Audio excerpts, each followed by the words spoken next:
بسم اللہ الرحمن الرحیم۔ السلام علیکم دوستو، یاد رہے کہ پرانی آسمانی کتابوں میں آپ صلی اللہ علیہ وآلہ وسلم کی بہت سی نشانیاں لکھی ہوئی تھیں جن کا تذکرہ سیرت النبی صلی اللہ علیہ وآلہ وسلم میں وقتاً فوقتاً ہوتا رہے گا۔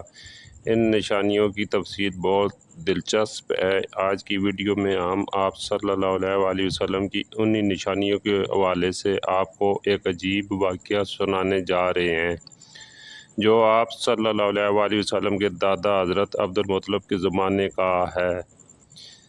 کہتے ہیں کہ یمن میں ایک قبیلہ امیر تھا۔ وہاں ایک شخص سیف بن یزن تھا۔ وہ سیف امیری کہلاتا تھا۔ کسی زمانے میں اس کے باپ دادا اس ملک پر حکومت کرتے تھے، لیکن پھر حبشیوں نے یمن پر حملہ کیا اور اس پر قبضہ کر لیا۔ وہاں حبشیوں کی حکومت ہو گئی۔ 70 سال تک یمن حبشیوں کے قبضے میں رہا۔ جب یہ سیف بڑا ہوا تو اس کے اندر اپنے باپ دادا کا ملک آزاد کرانے کی امنگ پیدا ہوئی۔ چنانچہ اس نے ایک فوج تیار کی۔ اس فوج کے ذریعے حبشیوں پر حملہ کیا اور انہیں یمن سے بھگا دیا۔ اس طرح وہ باپ دادا کے ملک کو آزاد کرانے میں کامیاب ہو گیا، وہاں کا بادشاہ بن گیا۔ یہ یمن عرب کا علاقہ تھا۔ جب اس پر حبشیوں نے قبضہ کیا تھا تو عربوں کو بہت افسوس ہوا۔ 70 سال بعد جب یمن کے لوگوں نے حبشیوں کو نکال بار کیا تو عربوں کو بہت خوشی ہوئی۔ ان کی خوشی کی ایک وجہ تو یہ بھی تھی کہ انہی حبشیوں نے ابرہہ کے ساتھ مکہ پر چڑھائی کی تھی۔ چاروں طرف سے عربوں کے وفد سیف کو مبارکباد دینے کے لیے آنے لگے۔ قریش کا بھی ایک وفد مبارک دینے کے لیے گیا۔ اس وفد کے سردار حضرت عبد المطلب تھے۔ یہ وفد جب یمن پہنچا تو سیف اپنے محل میں تھا۔ اس کے سر پر تاج تھا، سامنے تلوار رکھی تھی اور امیری سردار اس کے دائیں بائیں بیٹھے تھے۔ سیف کو قریش کے وفد کی آمد کے بارے میں بتایا گیا۔ اسے یہ بھی بتایا گیا کہ یہ لوگ کس رتبے کے ہیں۔ اس نے ان لوگوں کو آنے کی اجازت دی۔ یہ وفد دربار میں پہنچا۔ حضرت عبد المطلب آگے بڑھ کر اس کے سامنے جا کھڑے ہوئے۔ انہوں نے بات کرنے کی اجازت چاہی۔ سیف نے کہا، اگر تم بادشاہوں کے سامنے بولنے کے آداب سے واقف ہو تو ہماری طرف سے اجازت ہے۔ تب حضرت عبد المطلب نے کہا، اے بادشاہ، ہم کعبہ کے خادم ہیں، اللہ کے گھر کے محافظ ہیں۔ ہم آپ کو مبارکباد دینے آئے ہیں۔ یمن پر حبشی حکومت ہمارے لیے بھی بوجھ بنی ہوئی تھی۔ آپ کو مبارک ہو۔ آپ کے اس کارنامے سے آپ کے بزرگوں کو بھی عزت ملے گی اور آنے والی نسلوں کو بھی وقار حاصل ہوگا۔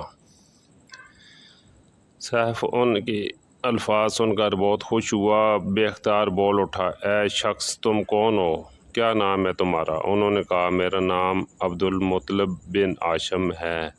سیف نے ہاشم کا نام سن کر کہا، تب تو تم ہماری بہن کے لڑکے ہو۔ حضرت عبد المطلب کی والدہ مدینے کے قبیلے خزرج کی تھی اور خزرج کا قبیلہ دراصل یمن کا تھا۔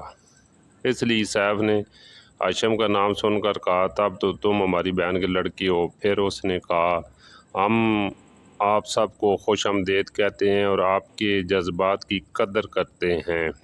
اس کے بعد قریش کے وفد کو سرکاری مہمان خانے میں ٹھہرا دیا گیا۔ ان کی خوب خاطر مدارت کی گئی، یہاں تک کہ ایک ماہ گزر گیا۔ ایک ماہ کی مہمان نوازی کے بعد سیف نے انہیں بلایا۔ حضرت عبد المطلب کو اپنے پاس بلا کر اس نے کہا، اے عبد المطلب، میں اپنے علم کے پوشیدہ رازوں میں سے ایک راز تمہیں بتا رہا ہوں۔ تمہارے علاوہ کوئی اور ہوتا تو میں ہرگز نہ بتاتا۔ تم اس راز کو اس وقت تک راز رکھنا جب تک خود اللہ تعالیٰ اس راز کو ظاہر نہ فرما دے۔ ہمارے پاس ایک پوشیدہ کتاب ہے، وہ پوشیدہ رازوں کا ایک خزانہ ہے۔ ہم دوسروں سے اس کو چھپا کر رکھتے ہیں۔ میں نے اس کتاب میں ایک بہت عظیم الشان خبر اور ایک بڑے خطرے کے بارے میں پڑھ لیا ہے اور وہ آپ کے بارے میں ہے۔ حضرت عبد المطلب یہ باتیں سن کر حد درجہ حیرت زدہ ہوئے اور پکار اٹھے، میں سمجھا نہیں، کیا کہنا چاہتے ہیں آپ؟ سنو عبد المطلب، جب تیامہ کی وادی یعنی مکہ میں ایسا بچہ پیدا ہو جس کے دونوں کندھوں کے درمیان بالوں کا گچھا یعنی مور نبوت ہو تو اسے امامت اور سرداری حاصل ہوگی اور اس کی وجہ سے تمہیں قیامت تک کے لیے اعزاز ملے گا، عزت ملے گی۔ حضرت عبد المطلب نے یہ سن کر کہا، اے بادشاہ، اللہ کرے آپ کو بھی ایسی خوش بختی میسر آئے۔ آپ کی ہیبت مجھے روک رہی ہے، ورنہ میں آپ سے پوچھتا کہ اس بچے کا زمانہ کب ہوگا۔ بادشاہ نے جواب میں کہا، یہی اس کا زمانہ ہے، وہ اس زمانے میں پیدا ہوگا یا پیدا ہو چکا ہے۔ اس کا نام محمد ہوگا اور اس کی والدہ کا انتقال ہو جائے گا، اس کے دادا اور چاچا اس کی پرورش کریں گے۔ ہم بھی اس کے آرزومند رہے کہ وہ بچہ ہمارے یہاں پیدا ہو۔ اللہ اسے کھلے عام ظاہر فرمائے گا اور اس کے لیے ہم میں سے یعنی مدینے کے قبیلے خزرج میں اس نبی کی مددگار بنائے گا۔ ہم میں سے اس لیے کہا کہ خزرج میں یمن کے لوگ بھی تھے، ان کے ذریعے اسی نبی کے خاندان اور قبیلے والوں کو عزت حاصل ہوگی اور ان کے ذریعے اس کے دشمنوں کو ذلت ملے گی اور ان کے ذریعے وہ تمام لوگوں سے مقابلہ کرے گا اور ان کے ذریعے زمین کے اہم علاقے فتح ہو جائیں گے۔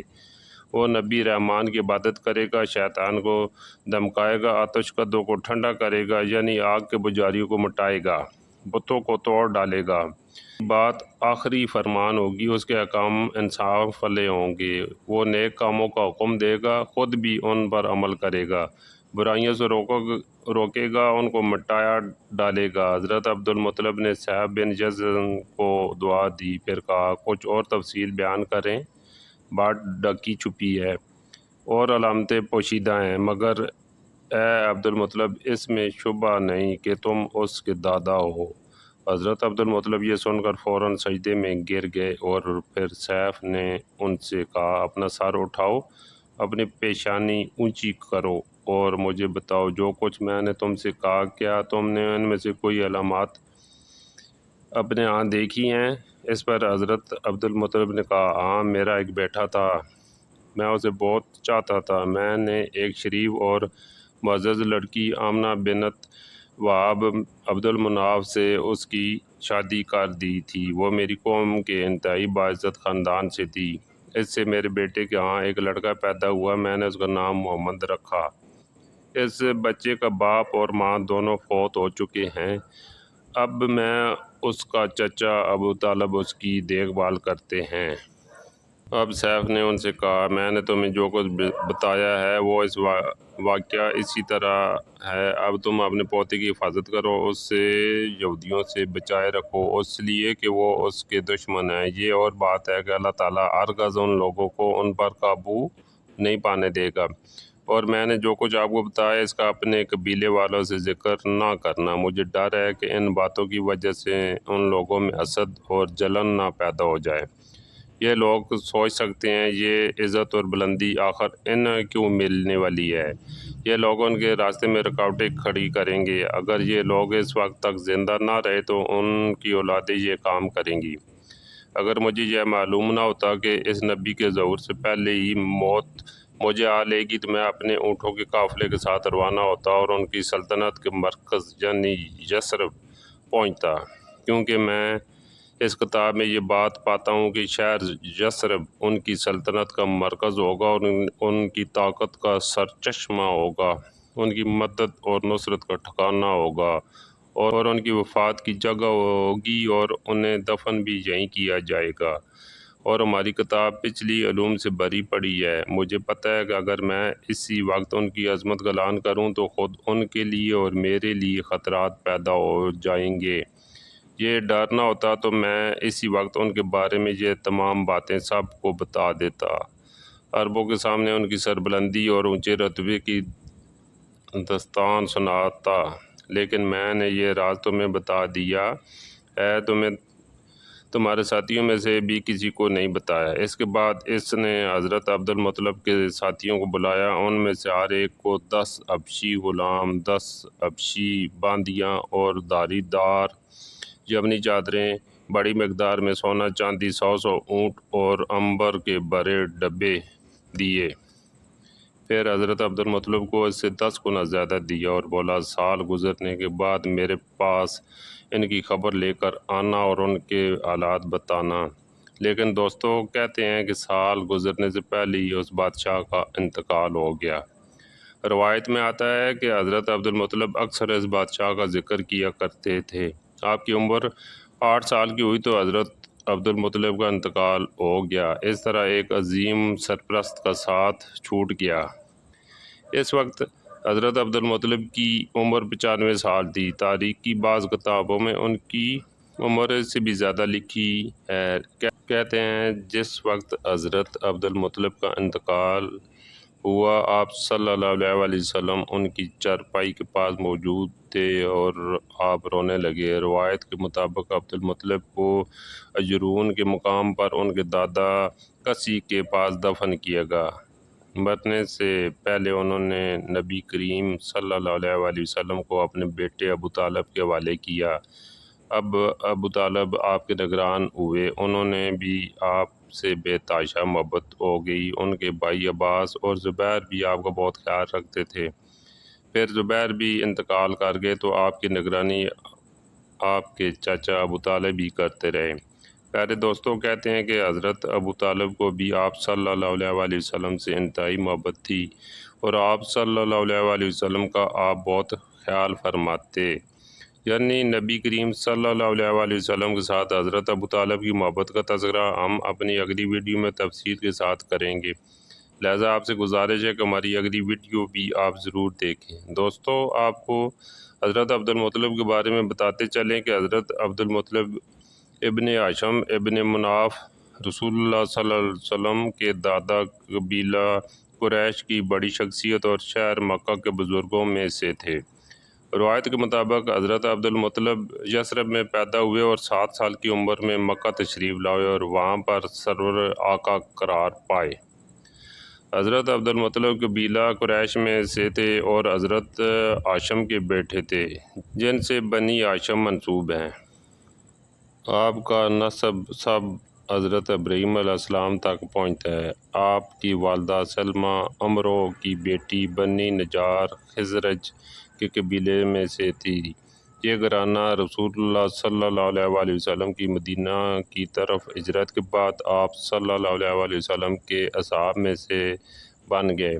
یاد رہے کہ حضرت عبدالمطلب کا نام شیبہ اور کنیت ابو الحارث تھی۔ حضرت عبدالمطلب کے لقب سے آپ کی شہرت کے بارے میں کہا گیا کہ حضرت ہاشم کی وفات سے چند سال پہلے عبدالمطلب علیہ السلام کے چاچا آپ کو یثرب سے مکہ لائے۔ جب مکہ کے لوگوں اور قریش نے جناب حضرت عبدالمطلب کو دیکھا وہ مطلب کے ساتھ شہر میں داخل ہو رہے تھے، اس گمان سے کہ وہ یثرب میں سے مختلف خریدے ہوئے غلاموں میں سے ہیں تو انہیں عبدالمطلب کہنے لگے اور یہ نام بعد میں اسی طرح باقی رہا۔ دوستو یاد رہے کہ حضرت عبدالمطلب حضرت ابراہیم علیہ السلام کے دین حنیف پر تھے اور بت پرستی کی عبادت نہیں کرتے تھے۔ آپ نے اپنی ساری زندگی میں اللہ وحدہ لا شریک کے بغیر کسی کی عبادت نہ کی اور بت پرستی اور گمراہی کی تاریخ زمانہ میں پختہ ایمان کے ساتھ اپنے دین کو محفوظ کیا۔ حضرت عبدالمطلب اپنے چاچا کی وفات کے بعد اپنے خاندان کے موروثی منصبات کے وارث بنے۔ حضرت عبدالمطلب حسن تدبیر اور اپنی کرامات کی وجہ سے مکہ میں لوگوں کی نظر میں ہر دل عزیز قرار پائے۔